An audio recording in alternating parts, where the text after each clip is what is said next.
Buenas tardes. La Facultad de Artes y Diseño, a través de la Academia de San Carlos, les da la más cordial bienvenida a la inauguración de la exposición Los Rituales del Caos, del artista Ángel Solano, maestro en artes visuales por la FAD UNAM, así como miembro del Sistema Nacional de Creadores de Arte. Permítanme presentar a quienes hoy nos acompañan. Doctor Daniel Manzano Águila, coordinador de San Carlos Centro Cultural.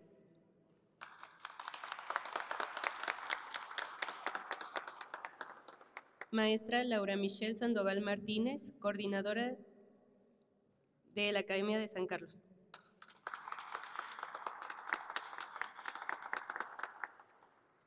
Ángel Solano, artista de la exposición Los Rituales del Caos.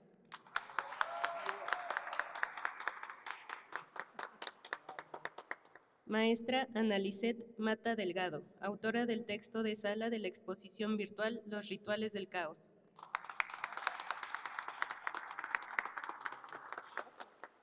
Sean todos y todas bienvenidas. Queda en uso de la palabra el doctor Daniel Manzano Águila, coordinador de San Carlos Centro Cultural. Muchas gracias. Gracias por estar, por acompañarnos aquí, por venir aquí a la academia, a este lugar que realmente es precioso y que inicia hoy una serie de actividades porque tenemos en plena restauración una serie de salas, las salas antiguas de la academia, en la parte de arriba, pero nosotros no nos podemos quedar sin hacer eventos. Entonces hemos optado por realizar una serie de exposiciones virtuales utilizando las salas. O sea, lo que van ustedes a ver en esta exposición son las salas de la exposición, tal y como si estuviera ahí montada la exposición. Eso es lo más hermoso que se puede ver en esta gran muestra, con la obra precisamente de Ángel Solano, que nos hizo el favor de prestarnos su material para esta primera exposición, lo cual pues realmente te agradecemos muchísimo y es un gusto y es un privilegio que empiecen contigo estas exposiciones, porque va a ser un año de exposiciones precisamente en estas salas. También le agradezco a la maestra Ana Lisset Mata por haber hecho la presentación de ahora ustedes van a platicar con el público precisamente para que lo vean. Le haremos una gran difusión. La ventaja de que no esté nada más aquí en el espacio de arriba es que esta exposición va a estar en todo el mundo. Esa es la ventaja de que esté precisamente divulgándose a través de las redes, de nuestras redes, que nosotros tenemos un público muy amplio, ¿sí? En las redes hay aproximadamente más de 15,000 seguidores continuos de este espacio, y de ahí pues se replica a muchos más lugares. Creemos que a Ángel irá muy bien con esta exposición y agradecemos mucho también que próximamente él nos dará un curso aquí con el material, con las técnicas que él maneja, aunque se sustituyen ciertos materiales. Por obvias razones se van a sustituir, pero bueno, será bienvenido y creo que a la gente le va a gustar mucho. Siempre los cursos que se realizan aquí dentro, hay mucha gente.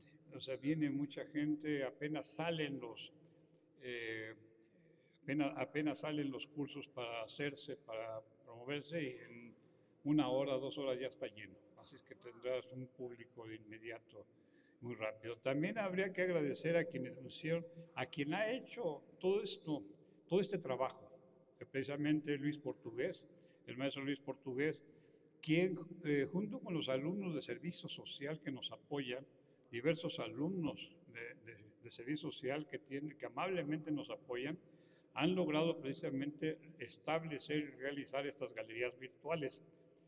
Por ahí hay en otros lugares que hablan mucho de galerías virtuales, pero galerías virtuales son estas, que ya las van a ver, porque además se pueden recorrer, pueden ir por diferentes lados, y hay unos aparatitos que vamos a regalar precisamente para que se vean de otro modo estas exposiciones. Tienen además esa gran ventaja. O sea, realmente hay una serie de innovaciones que precisamente, Luis, tú vas a ser el primero que las use y haga precisamente uso de ese equipo y de esas cosas que surgen ya ahora con las nuevas tecnologías. Pues bienvenido y muchísimas gracias, y con esto pues daríamos por inaugurada tu exposición. y los invitamos a todos a que escuchen, precisamente los escuchen en un momento sobre todo esto y le hagan un recorrido virtual, que serás el primero que lo haga y los demás lo puedan apreciar. Muchas gracias, te lo agradecemos mucho. Gracias. Y gracias, Max. Gracias.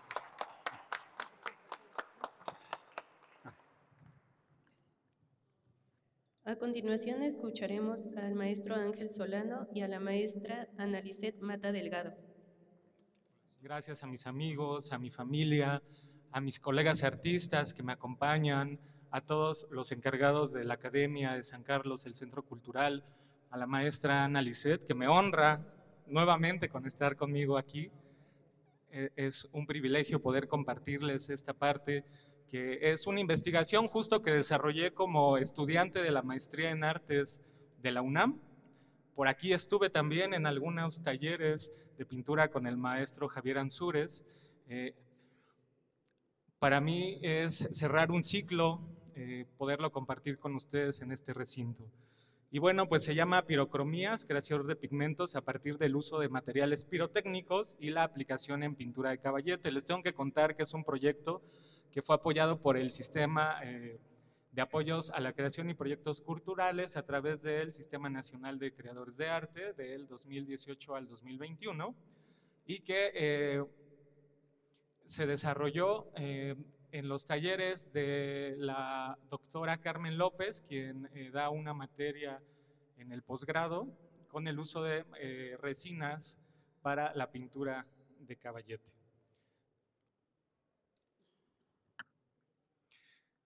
Les cuento que siempre mi preocupación como pintor ha sido trabajar con el tema de la muerte, lo cotidiano, las preocupaciones emocionales, y trabajé muchos años con el tema de la enfermedad porque mi madre tenía lupus eritematoso sistémico, pero después en el 2015 volteé a ver mi cotidiano, el lugar de origen, que es el pueblo de Tultepec, que por cierto estamos de fiesta.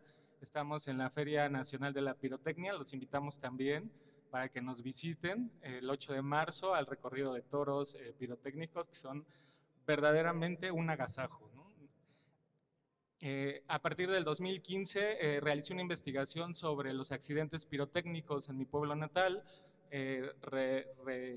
recuperando los testimonios de la gente que tenía accidentes por el uso, elaboración y el consumo de pirotecnia, que desde el siglo XIX ya está asentado en nuestro municipio, y se llamó Todos Santos, que recupera la tradición votiva heredada europea de los exvotos. Entonces tuve la oportunidad de entrevistarme con gente que sobrevivió a los accidentes, personas que estuvieron en coma 6 meses y que después regresaron a este plano, para poder rescatar esta parte que no se había tocado en mi municipio, porque de repente se volvía un tabú. Hablar de todos los accidentes pirotécnicos generaba una situación muy tensa en la sociedad.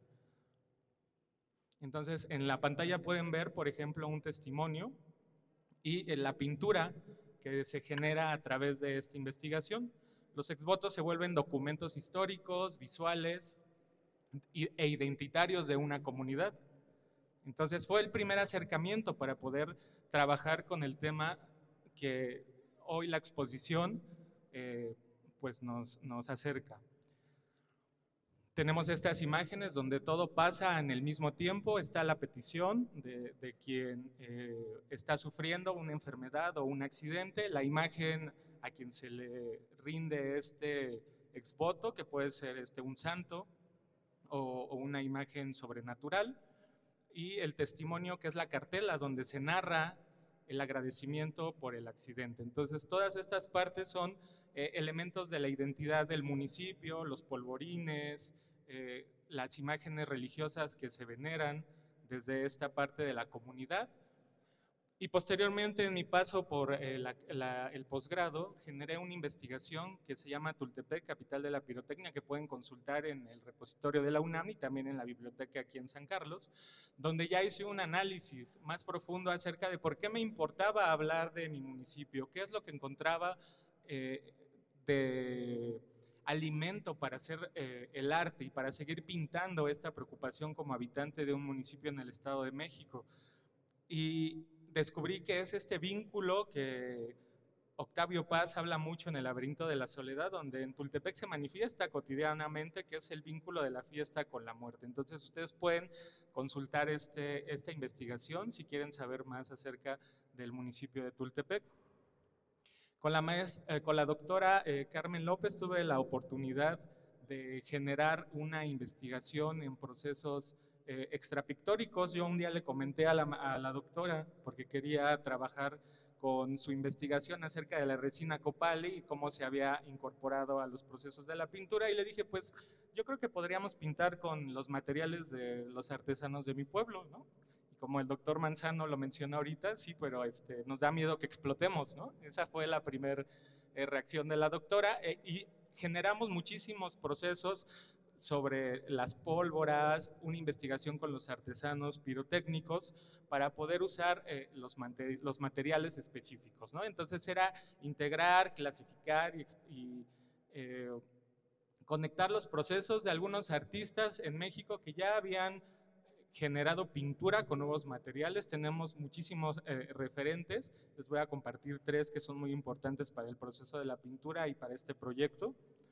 Entonces después era analizar los procesos, documentar a estos artistas, identificar las herramientas, las sustancias, las posibilidades que el material que está específicamente relacionado para la construcción de pirotecnia me podría dar a mí como pintor. Entonces también era arriesgarnos a la experimentación, a dejar que el material funcionara.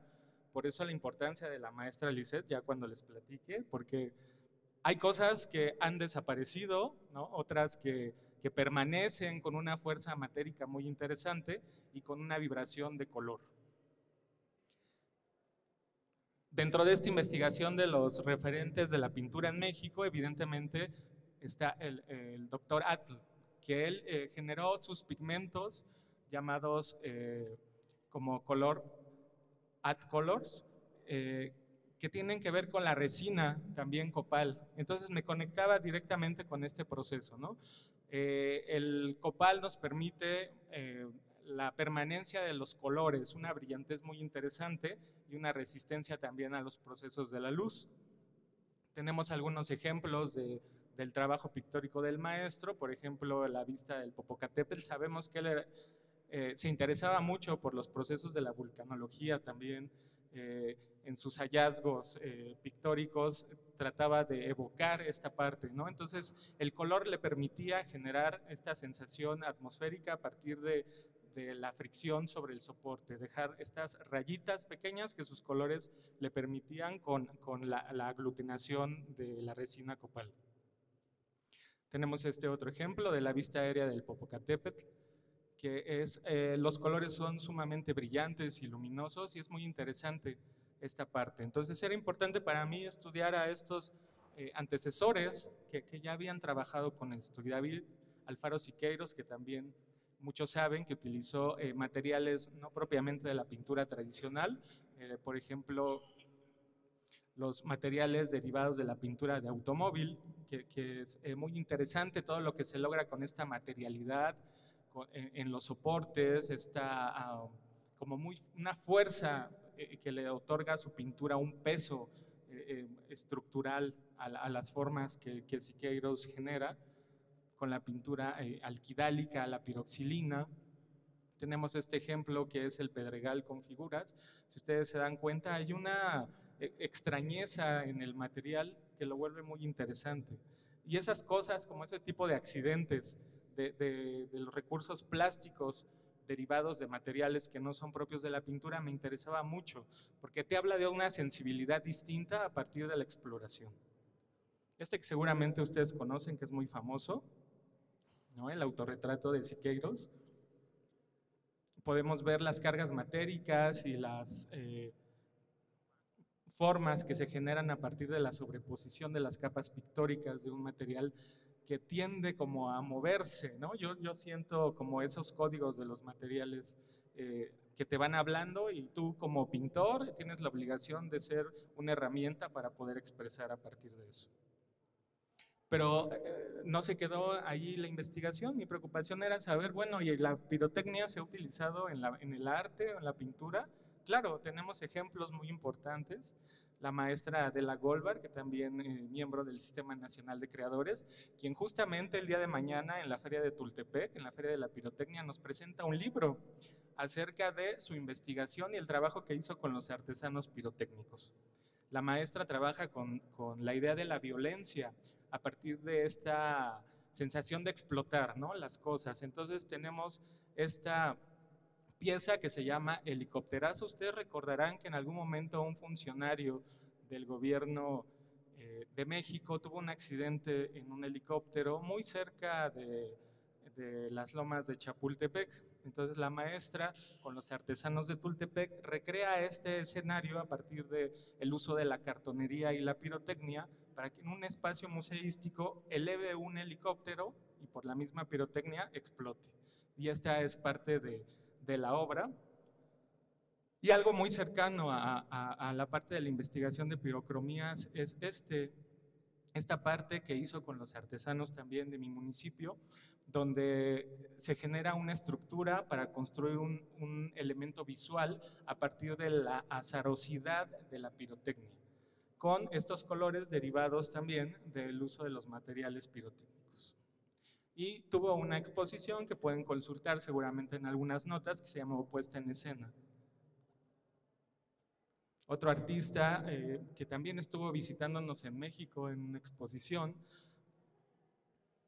que también trabaja con esta parte del uso de la pirotecnia. Si ustedes se dan cuenta, llevamos dos ejemplos de los artistas que usan la pirotecnia desde la naturaleza de explotar, ¿no? El residuo, el fuego, la huella que deja esa explosión, los colores. Y entonces tenemos estos ejemplos de pintar con materiales pirotécnicos y esta exposición en el Museo del Prado, ¿no? Estas imágenes muestran algunas pruebas de la pólvora que son parte de algunas que para los que vivimos en Tultepec se nos hace muy cotidiano, las bolas de humo, ¿no? Y los residuos, la huella, la azarosidad, la forma expresiva de cómo la explosión va generando sobre los lienzos, crea esta serie de piezas que son muy interesantes también. Aquí podemos ver otros ejemplos. La exposición se llamó El espíritu de la pintura, ¿no? Qué metafísico, qué interesante a partir de este uso. Tenemos este ejemplo que es muy hermoso y que ahora en la siguiente imagen ustedes van a notar un paralelismo visual muy interesante. Esta imagen es de un accidente, el último accidente que tuvo el Tianguis de Pirotecnia en Tultepec, que fue una catástrofe muy fuerte y que fue también como un detonante para poder trabajar con el proyecto Pirocromías. La fiesta, lo cotidiano y su relación con la tragedia. Y les voy a compartir que todas las piezas que están en esta exposición, El Ritual de los Caos, que toma su nombre de esta compilación del maestro Carlos Monsiváis de los años 90, que me pareció muy interesante y poético para poder nombrarlo de esa manera, porque retoma esta parte del mexicano en su transgresión, su identidad, el punto donde las manifestaciones populares, las festividades nos llevan al límite de la violencia, pero todo está conectado con como en una especie de licuadora, ¿no? Esta idea de lo posmoderno se ve todavía en estos rituales contemporáneos. Y aquí tenemos un ejemplo de una de las pirocromías que se hizo con azufre. En algunas de las fórmulas de la pólvora se utiliza el azufre, el carbón y otras sustancias, y aquí se utilizó resinas, algunas ceras para poder generar esto. Se hicieron muchísimas pruebas en el taller del posgrado, estas fotos son de ahí, con la doctora Carmen López, y obtenemos un amarillo de vibraciones muy intensas y un poco extrañas, que así lo he nombrado, ¿no? Como un amarillo muy ácido. Y el olor también es muy peculiar, ¿no? Evidentemente los cuadros de esta serie huelen a un taller pirotécnico. Otra de las pirocromías fue relacionada con el óxido de cobre. Para los artesanos pirotécnicos, el uso de los óxidos durante la combustión es como crean los colores que ustedes pueden ver. Entonces, Tenemos que la naturaleza propia del material, porque si ustedes se dan cuenta, los autores que les presenté anteriormente, todos los queman, los explotan. A mí me interesaba hablar desde la forma primigenia, que tenía que ver con la identidad de mi municipio. El material que ha generado tantas tragedias desde el siglo XIX y tantas fiestas en el lugar donde yo nací y donde actualmente radico, para mí era una cosa muy poética que tenía que transformar en lo único que sé hacer, que es pintar. Y aquí tenemos la imagen de algunos elementos y óxidos que ustedes pueden ver cómo es que se transforman en el colorido al estallar y los procesos de aglutinación y el resultado de estas pirocromías. En los cuadros ustedes también van a poder encontrar algunas vibraciones muy altas que tienen que ver con los colores de lo popular. Están estas anilinas que usan los artesanos pirotécnicos y también los pigmentos de bolas de humo que se han incorporado al proceso de la obra como una alusión directa a toda la derivación de la pirotecnia, porque en Tultepec no solamente hay pirotecnia, las derivaciones son la cartonería, el vínculo histórico de la música y por supuesto la plástica, que también está muy presente, y todo eso ha enriquecido este proceso. Finalmente les comparto rápidamente como las características generales y los aspectos de las pirocromías en color brillante en las anilinas con la fórmula de Copal, solvente 1 a 1, la facilidad de aplicación en el caso de los aglutinantes sin ceras, secado rápido aplicado con colores al barniz, las aguadas, Copal y Damar, que son resinas que utilizamos los pintores normalmente, las colas, que encontré también paralelismos con los artesanos pirotécnicos en los manuales de pirotecnia. Había muchas sustancias que ellos utilizaban de una forma y nosotros como pintores en la tradición también, como los óxidos o las colas. La generación tonal a partir de las transparencias, hay materiales que permiten la transparencia con resinas naturales o sintéticas, las cargas matéricas, sobre todo en materiales que son explosivos, que son de una alta explosividad, que se han utilizado independientemente, generan cargas matéricas muy interesantes en las piezas y sobre todo en soportes aglomerados o de madera, para evitar la flexibilidad de las telas. Los pigmentos utilizados para las bolas de humo, que son, aparecen a través de las capas, eso también es algo muy interesante. No todo tiene que ser exitoso, encontré cosas que por la propia naturaleza del material de pronto funcionan y de pronto no. Hay pigmentos o metales que van saliendo a través de las capas del propio soporte y que en ocasiones no son tan benéficas para el resultado final. Por ejemplo, las resinas sintéticas, como el sellador de la Comex, hace que algunos de los pigmentos desaparezcan porque no tienen la misma permanencia que las resinas naturales como el copal. Hay variación de grises a partir del uso de ceniza, el adobe que utilizan también los artesanos y el óxido de cobre negro, los blancos creados a partir de nitratos, sulfitos, óxido de zinc. En su totalidad los materiales responden adecuadamente a los aglutinantes base óleo, porque tuve que regresar a la tradición pictórica y saber cómo es que los artistas antiguos generaban los óleos, cuál era la base, y de ahí partimos para generar todas las pirocromías. Y después, claro, también ya hay unas invenciones muy extrañas a partir de incorporar materiales contemporáneos también en la aglutinación. La forma de aplicar las pirocromías con pincel o con espátula, con aglutinantes, con cera, cargas matéricas exageradas, y algunos materiales generan opacidad. Es muy importante que sea en un ambiente abierto y jamás mezclar los materiales, porque tenemos riesgo de alguna reacción química.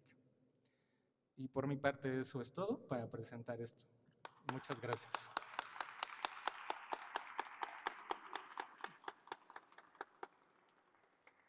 Voy a ceder el micrófono a la maestra. Buenas tardes, muchísimas gracias de verdad, en principio Ángel, por la invitación. Me siento muy halagada de compartir este panel con él y también evidentemente a la Facultad de Artes y Diseño de la Universidad. Muchísimas gracias. Qué escenario más increíble para poder compartir con ustedes. Y en lo que iniciamos en este proceso yo les voy a platicar por qué estoy aquí. Yo no soy artista, Yo soy restauradora, yo me dedico a conservar el patrimonio cultural y me he especializado justamente en arte contemporáneo. Cuando la gente dice, ¿pero en qué? Si ustedes les gusta, conocen, en exposiciones, son artistas, saben que el arte contemporáneo tiene una vastedad de materiales infinita.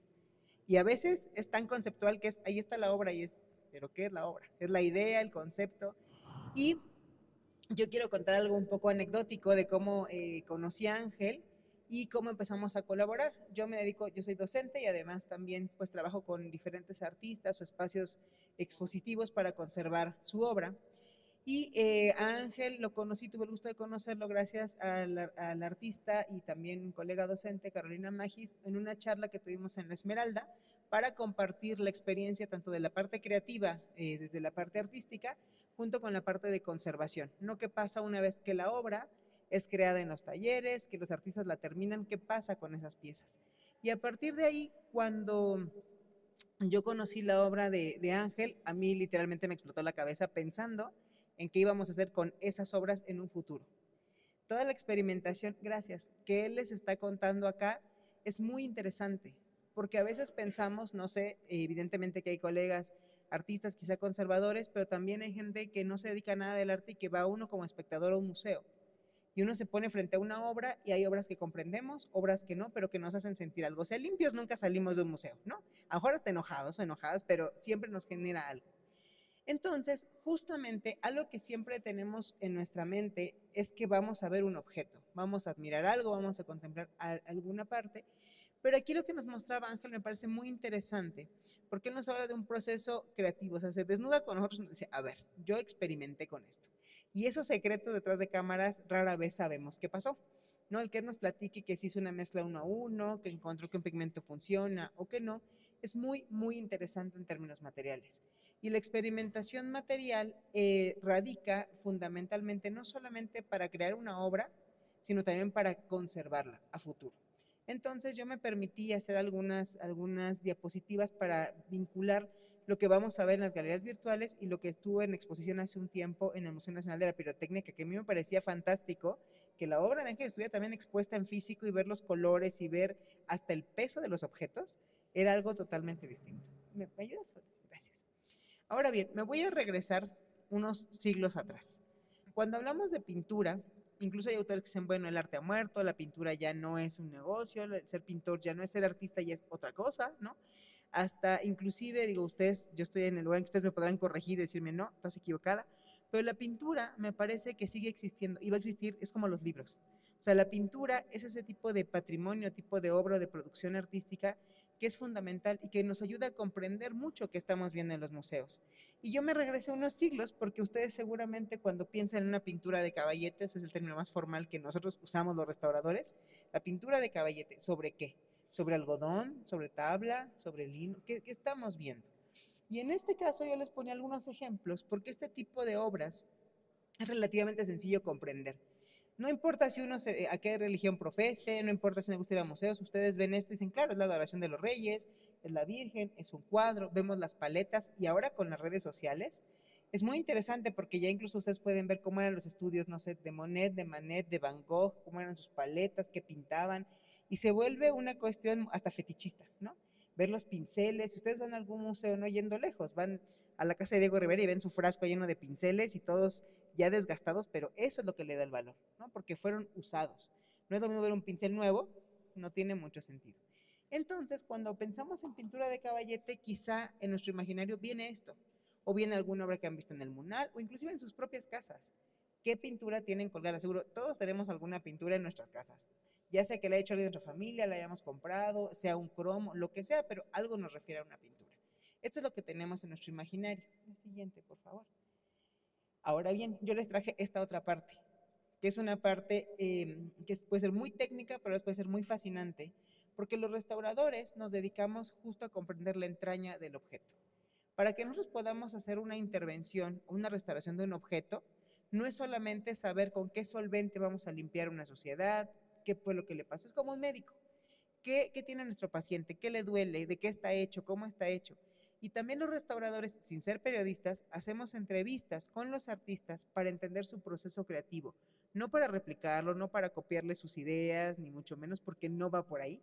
O sea, yo siempre digo que yo soy creativa, pero para resolver el problema, no creativa para hacer una obra. Yo no me imagino haciendo una creación como lo que viene Ángel y nos platica con esa soltura de, bueno, yo empecé a relacionar el tema con esto. A mí me parece una complejidad mental muy interesante, pero aquí ustedes pueden ver, le estoy poniendo una estratigrafía de cómo nosotros observamos al objeto. Y les pone una estratigrafía de una pintura colonial, en donde relativamente es muy, muy similar. Es decir, empieza con un bastidor de madera, bien, puede ser pino, cedro, ébano, pero tiene una estructura de madera, o puede ser un soporte de tabla. Tiene un lienzo, o puede ser una tabla, tiene generalmente un encolado a partir de colas naturales. Estamos hablando de un momento de la época pasada a la conquista y cómo se construían las pinturas. No importa la imagen que ustedes vean. Es una estratigrafía o son unas capas como de pastel muy similares.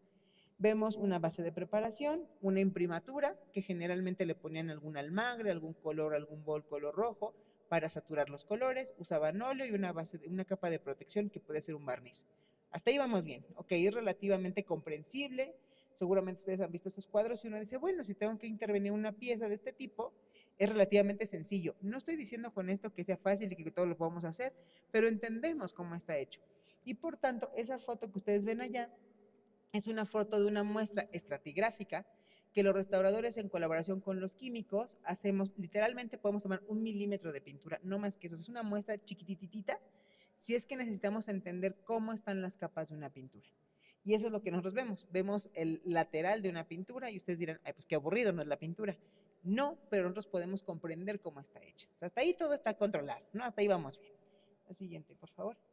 Cuando yo conozco la obra de Ángel veo esto y veo de pronto una explosión en el suelo y veo esta saturación de color y veo que pone una técnica que se llama pirocromías. Y es como, a ver, espérenme, me voy, ¿qué es esto? O sea, ¿cómo está construido? ¿Cómo está hecho? Los colores son verdaderamente fascinantes y lo van a poder ver en la exposición, inclusive virtual o en físico cuando vean el taller. En verdad es radical. A mí me parece que la técnica que él emplea es muy interesante, es muy radical y me parece que le da una frescura a la pintura de una perspectiva muy interesante. Porque él dijo algo en su conferencia, lo que yo sé hacer es pintar. Y el ejercicio del pintor es muy interesante, o sea, estar de frente con el lienzo, tener el pincel, pero además atreverse a romper esa estratigrafía que puede ser muy sencilla hasta cierto punto y empezar a meter elementos químicos que no están contemplados, es muy transgresor. O sea, la verdad es que es muy transgresor, es muy interesante. Ahora bien, recuerden ustedes algo importante, y no les quiero dar clases de historia, pero ¿qué pasa en el siglo XIX? La revolución industrial, ¿no? Y recuerden que tenemos a los impresionistas y a Van Gogh, y ustedes no le harían el feo tener un Van Gogh en su casa, ¿verdad? Dirían, bueno, o sea, pues le doy un espacio en una pared en mi casa. Pero ¿qué pasaba? Que en ese momento los impresionistas, por ejemplo, estaban considerados como esas pinturas son feas. O sea, ¿quién va a comprarte una pintura que está hecha con muchas texturas, en donde ya podías entubar la pintura y llevarla, sacarla de la academia? La Academia de San Carlos en sí mismo es un espacio sumamente importante en la historia del arte porque viene de la Academia de San Fernando en Madrid y porque aquí se formaban los pintores y porque se formaban los artistas del siglo XIX, principios del siglo XX. Toda esta evolución histórica es súper interesante. Porque ya tener ustedes, ir al Lumen o donde, no quiero hacer promoción, pero a cualquier tienda que venda pinturas y comprar un tubo de pintura, es un avance tecnológico súper, súper importante. Ya no tienen que preparar los artistas sus morteros, o sea, sí pueden, como aquí el colega, pero no es necesario, ¿saben? Entonces, este tipo de obra es muy interesante por eso, por el atrevimiento matérico que emplea. La siguiente, por favor. Ahora, ¿qué hacemos con esto? ¿Lo conservamos o no lo conservamos? Esto es parte de la pintura. A mí me parece un acto casi performático. O sea, porque no solamente es la pintura contemplativa, sino ver el residuo que queda en el suelo. Y lo que no sé, yo tuve la oportunidad, me invitó el maestro Ángel y aquí varios vecinos de Tultepec. Es fascinante. Es un lugar que de verdad es muy, muy impresionante y es muy interesante, porque desde chiquitos jugábamos con un ratoncito y entendíamos. Y las historias que yo escuché de muchas personas que están aquí es que alucinas, porque las bolas de color y las de humo y el olor, o sea, es una pintura muy sensorial. No es solamente la pintura y la vista, es el olor, el tacto, todo lo que involucra eso. Entonces yo les pregunto, piensen o no me respondan. Pregunta de examen para que se ganen los lentes o qué, los reventan. ¿Qué hacemos con esto? ¿Esto es parte de la pintura? ¿Es un residuo? ¿Lo barremos y lo tiramos a la basura? ¿O lo puede replicar tantas veces? Eso es una parte bien interesante también del proceso creativo de Ángel. La siguiente, por favor.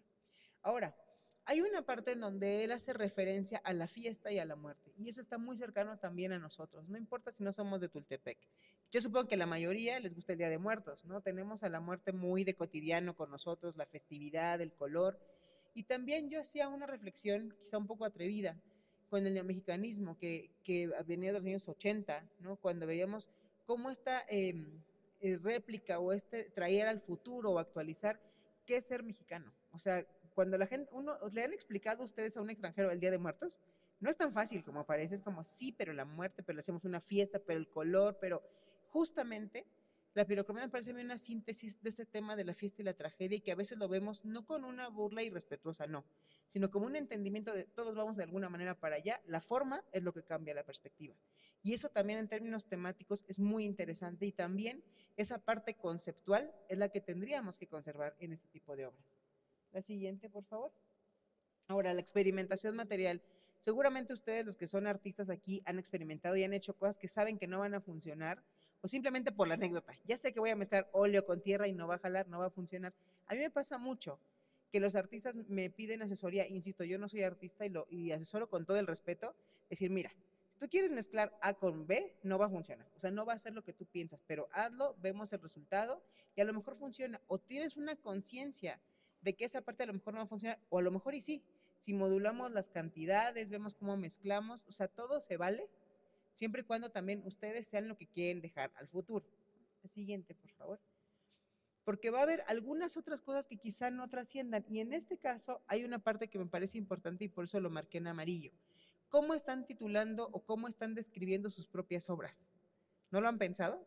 O sea, más allá, salud, más allá del término de mixto, anónimo, siglo XX, medidas variables. O sea, las mixtas están bien, pero ¿qué es eso mixto?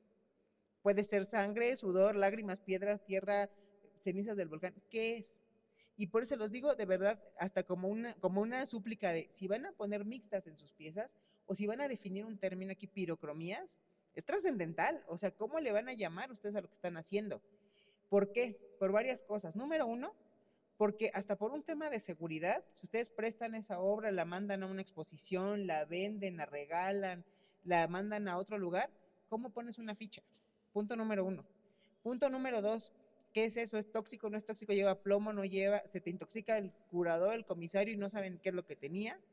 Tres, hasta el restaurante se oye con ¿cómo lo hiciste? O sea, ¿qué tiene mezclado? A veces los artistas sienten un poco como de, ay, ¿por qué quieren saber? Es mi secreto. Está bien, o sea, no lo vamos a difundir, pero sí es muy importante hasta por saber, seguramente ustedes con sus obras las manipulan, las suben, las bajan, las avientan, está bien, pero cuando nos toca a nosotros, tenemos que ponernos guantes, tratarlas de otra manera, o sea, el paciente no se trata igual en el taller de ustedes que cuando llega a nosotros.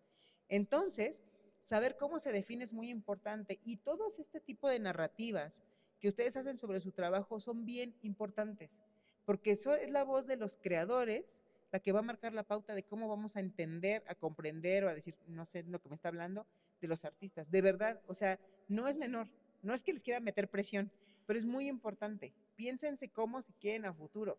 Y ahora que en las redes sociales ustedes pueden ver al artista pintando, seguramente siguen artistas, siguen colegas, siguen como fans a sus artistas favoritos y pueden ver el proceso creativo. Eso es súper importante.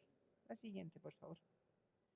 Ahora, la parte del concepto y la materia, en términos de conservación de arte contemporáneo, se dice que la materia ha sucumbido ya ante la idea. Y es un poco como el tema de la pintura que yo les decía. Sí es verdad que hay artistas que nos dicen, pues a mí la materia me da lo mismo. O sea, mientras se conserva la idea. ¿Cómo se conserva una idea? Es tan efímero como conservar el coche invisible de la Mujer Maravilla. ¿Qué es eso? O sea, ¿cómo conservas algo que es tan etéreo, pero a la vez tan fundamental? Entonces, ¿a qué voy con esto? Aquí, por ejemplo, Ángel nos habla de las referencias a la religión, a las escenas, a la tragedia, a las fiestas, a las festividades, a los toritos. Aunque uno no sea de Tultepec, seguro ha ido a una feria en su colonia, ¿no? Ha visto un cohete, ha tronado un cohete, ha visto un castillo. Bueno, perdón si estoy usando los términos incorrectos, porque aquí hay expertos en el tema y realmente hay expertos en el tema, pero piensen que nosotros también nos corresponde conservar, sí, a veces la materia para que siga transmitiendo ese mensaje. Entonces, a veces la materia no es tan indisoluble. Esta dualidad concepto y materia es súper importante. Si ustedes leen textos para conservadores de arte contemporáneo, les van a decir, Sí, es que el concepto es lo importante. ¿Cómo se conserva el concepto? ¿A través de qué? Seguramente ustedes piensan en un restaurador. Desafortunadamente, a veces nos han conocido en su trabajo por malas praxis en el mundo. El eque homo, ¿no? No voy a decir más. O sea, que ahora ya se conserva porque fue un punto turístico. El caballito, una virgen que le pusieron una cabeza como Elisa Simpson. O sea, hay muchas praxis que no son. O estos famosos videos de que ponen un cotonete y limpian un cuadro increíble, pues que nos enseñen, porque así no funciona la vida. Pero ¿a qué voy? Que si ustedes piensan en un restaurador, quizá piensen en alguien que está con un cuadro, con un pincel, en un lugar increíble, haciendo un retoque. Nosotros no buscamos ser artistas, pero por eso es tan importante que ustedes tengan toda esta descripción de sus trabajos, qué nos están transmitiendo, y esto que explicaba Ángel es bien interesante. ¿Cómo? Supongo, quiero pensar, y si no, es una sugerencia, que llevan bitácoras, notas, escriben, lo graban en su teléfono, lo que sea. Todo ese proceso creativo es súper importante. Digo, aquí el colega se aventó una tesis, 2 tesis, maestrías, experimentación. Cada quien tiene su proceso como considere que es mejor, pero piensen en el otro y piensen en el futuro, porque esto va a ser fundamental para comprender las piezas. La siguiente, por favor. Ahora bien, hay una parte en el trabajo de Ángel que es muy interesante, la diversidad no solamente de temáticas, sino también de soportes, porque no solamente, ustedes conocen su página, han visto su trabajo, no solamente refiere a la pintura, que sí, que quizás es lo que más disfruta, también la parte muralística, la parte de dibujo, la parte de grabado, o sea, los soportes también son muy importantes y cada quien evidentemente va haciendo su propia manera de expresar lo que trae dentro, lo que quiere reflejar. Pero también eso nos da una diversidad material súper importante y por tanto nuevos retos de cómo conservarlo. Pero insisto, nadie nos enseñó, les puedo decir 5 años de carrera, 2 de maestría, y nadie nos enseñó cómo íbamos a conservar, ¿qué era? Todos los elementos, el azufre, o sea, el azufre me refiero como parte de una técnica pictórica. O sea, todos los elementos que ustedes, que está poniendo Ángel en una pintura, eso no está escrito en ningún lado. Si hay artistas que lo han usado, sí. ¿Cómo lo conservamos? Esa es la parte que yo pienso divertida y la parte que es un reto. Porque hay que pensar en 50, 100 años, 200 años, esas piezas yo estoy segura que van a trascender, pero incluso el artista es consciente de este material no, este sí, esto mezclado acá no. Todo eso que les está explicando como colega, es bien importante que ustedes lo reflejen en sus propios trabajos. La siguiente, por favor. Y con esto yo cierro mi participación. Los iba a detener aquí hasta las 10 de la noche. No, pero en realidad, de verdad, yo les invito que es súper importante en el proceso creativo que si van a tener la oportunidad de ver la exposición, véanla. Creo que es un lujo ver esos cuadros dentro de las galerías de San Carlos, porque insisto, me parece que, seguro ustedes lo refieren, pero que esta exposición inicia aquí, en la academia, que fue de las primeras instituciones, si no es que la primera, que formaba artistas en el siglo XIX para el futuro. O sea, estábamos en plena modernidad, las guerras, la transición matérica, hasta el momento, y que ahora la tecnología nos dé la oportunidad de poder ver estas obras y quizá verlas en vivo, tomar el taller con él, es fundamental. Y yo cierro mi participación con algo. Yo creo que para los restauradores, y hablo a título personal, es súper, súper importante, pero a la vez es una enorme fortuna tener a los artistas vivos. Les voy a decir por qué. Porque podemos preguntarles las cosas directamente. Cuando trabajamos con otro tipo de patrimonio, trabajamos una vasija teotihuacana, trabajamos una estela maya, eso no le quita para nada el valor, al contrario. Pero poder dialogar y decir qué quieres, qué te interesa, qué te preocupa, cómo lo mezclas, qué lo haces, es de verdad, yo creo que es de los mayores privilegios que tenemos, porque podemos dialogar con los artistas y entender qué vamos a hacer y qué vamos a dejar o cómo vamos nosotros a acompañar, ayudar a comprender lo que van a dejar al futuro. Piensa en su obra de verdad en 100 años, en 50. Hay quien dice que me trascienda mientras yo viva, se vale. Pero si su obra de pronto la ven en el Munal en el 2057, en el 3000, seguramente no, muchos de los pintores están en los museos, no pensaron que su cuadro iba a estar expuesto en una exhibición en el siglo XXI, en el 2025. Piénsenlo de esa manera. Muchas gracias por su atención.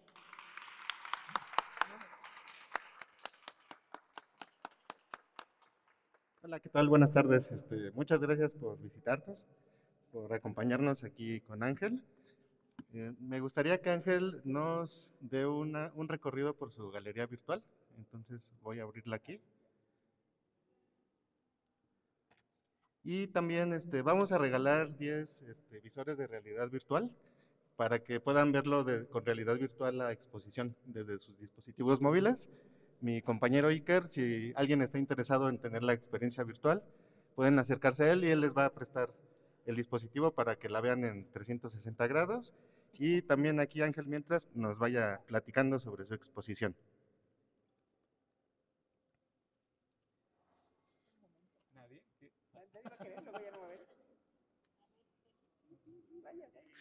Vamos a regalar 10 cardboards. Lo único que les pido es que nos sigan en el Facebook de Antigua Academia de San Carlos. Entonces, quien me traiga su teléfono dándole like o su captura, les regalamos un dispositivo. Sí, claro.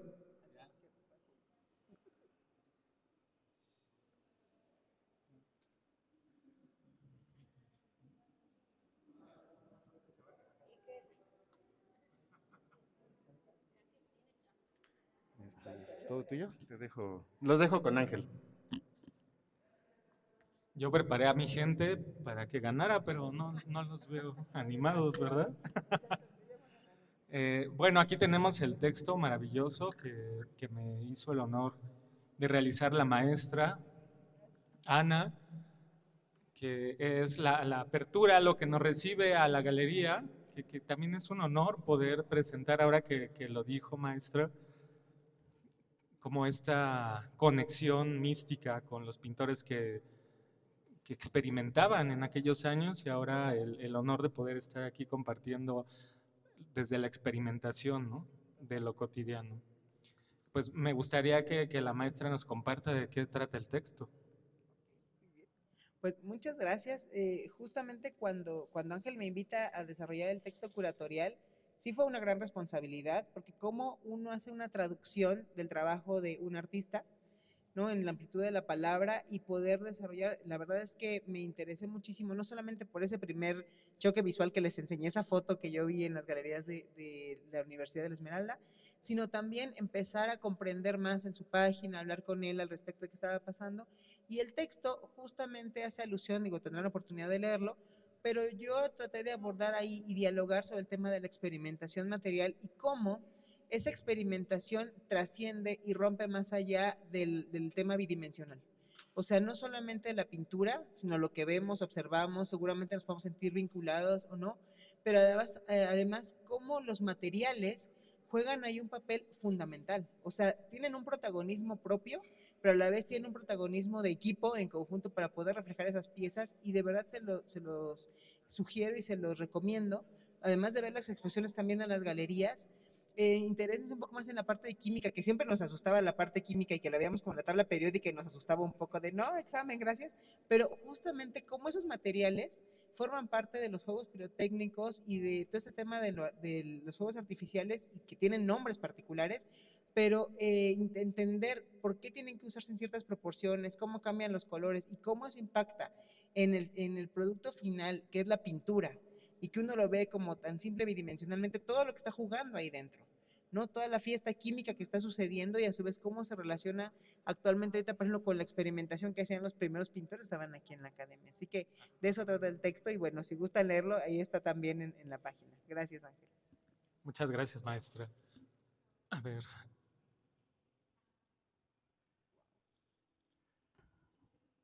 No sé.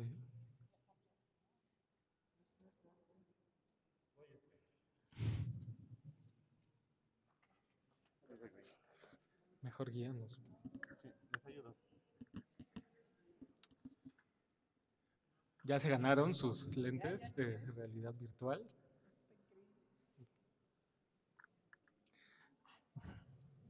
Aquí en la pantalla ya pueden ver la sala. Qué honor estar en este maravilloso espacio. Son 20 piezas de un trabajo de 3 años, como les mencioné, con la beca del Sistema Nacional de Creadores, que me siento profundamente honrado de pertenecer también a esa distinción, sobre todo con algo que para mí es tan cotidiano y tan humano como es el lugar donde nací. Creo que ahí viene como ese privilegio de poder compartir con todos esta visión. Las formas que aparecen en los cuadros tienen que ver mucho también con esta parte de la cartonería, las estructuras geometrizadas, de la pirotecnia, de los toritos, que les recuerdo el comercial, el 8 de marzo tenemos la quema tradicional de toros pirotécnicos. Tienen que vivir la experiencia en algún momento de su vida, no se van a arrepentir. Mis cuadros se quedan cortos con eso, entonces vayan a Tultepec. Las formas que conviven ahí en algunos casos son como una especie de monolitos contemporáneos de la fiesta, los restos de la basura, de los cuerpos, de los orines, de los excrementos, también los santos que están por ahí mezclados en toda esta catástrofe que tiene mucho que ver con el pueblo, con lo mexicano. Ahora que veníamos y se los comentaba a quien me acompañaba en el traslado, les decía, es que es maravilloso venir a la Academia de San Carlos con estos estímulos visuales de ruido, el altar de la Santa Muerte atrás, pero que también está la parte católica de este lado, ¿no? Toda esta mezcla de elementos que van construyendo el ideario de lo mexicano y que lo tenemos aquí a flor de piel. Nada más hay que salir a ver todos los puestos que están aquí de cosas que ni necesitamos, pero que seguramente vamos a comprar.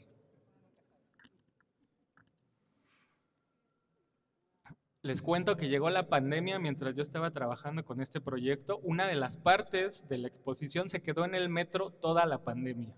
En aquel momento se llamó El Baile de los Quemados, que era la primer parte de la serie, y se quedó toda la pandemia en exhibición en el metro La Raza.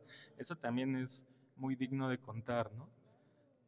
Finalmente, ahora, después de esto que todo se está estructurando, pues ya se ha podido compartir en diferentes espacios y como lo mencionó la maestra Ana, estuvo en el Museo Nacional de la Pirotecnia, que para mí era también muy importante poder compartirlo porque era el lugar primigenio de donde surge esta idea y pues aquí en la Academia de San Carlos, pues con más razón, ¿verdad? Porque también es mi alma mater.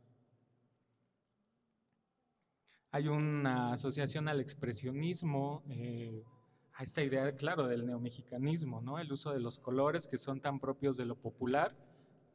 Tiene precios, también están a la venta. Si los gustan comprar.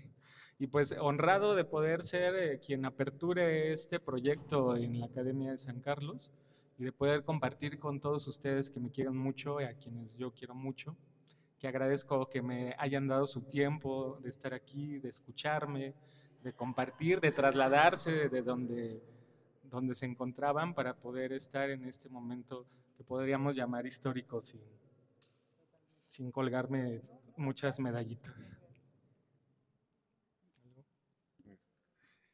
Bueno, ya para terminar, el espacio en el que se montaron estas galerías existen, están en la planta alta, solo que este año están en intervención y mantenimiento por la Dirección General de Obras. Entonces, es una réplica de cómo es la galería arriba. El plafón es un plafón decorado pintado en 1850 por Ramón Sagredo. Y aquí hay otra galería que se llama la Galería Centenario, que festeja los 100 años de la Academia de San Carlos. Y los retratos no se alcanzan a ver muy bien, pero fueron los fundadores de la Academia de San Carlos. Entonces, cada mes, todas las primeras semanas de cada mes, vamos a estar lanzando diferentes exposiciones. Lanzamos una convocatoria. Ángel Solano fue nuestro primer seleccionado. Con él tuvimos el honor de tenerlo aquí para inaugurar esta exposición.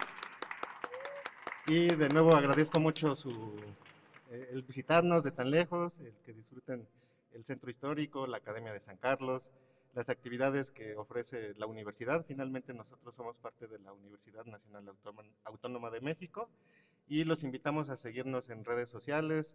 Tenemos exposiciones, noches de museo, charlas muy interesantes como la que acabamos de tener, conversatorios, talleres de dibujo, de grabado. Entonces, son bienvenidos. Muchas gracias. Sí. ¿Aquí en el público?